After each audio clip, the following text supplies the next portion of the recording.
It's a legislative process that doesn't happen very often, but when it does, redistricting impacts all of us. It absolutely does, and as Mike McDaniel explains, that process is underway to define the next decade of representation in Louisiana.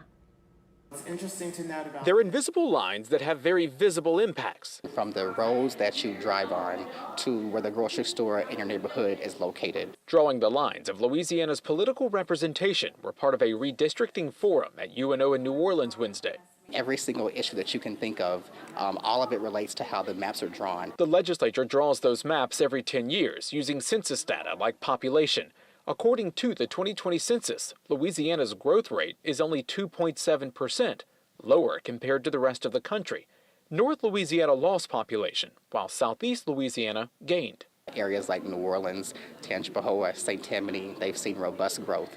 So there's great opportunity for those areas to see new seats on the House and Senate map. Redistricting maps for the House, Senate, Public Service Commission, courts, and Congress are all on the table. This is a very important process that we have to go through. It's the congressional maps that could see a major change, with a third of Louisiana's population being black.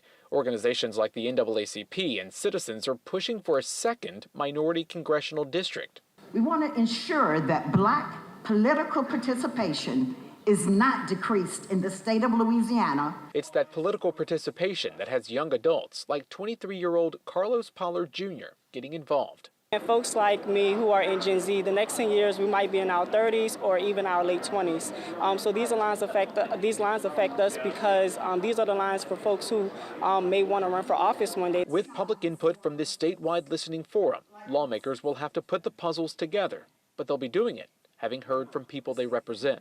This whole process is about fairness. It's about equity. It's about public input. Mike McDaniel, Eyewitness News. There will be a special legislative session next month on redistricting. Congressional and Public Service Commission districts have to be in place by the fall elections, and legislative districts have to be in place by the end of the year.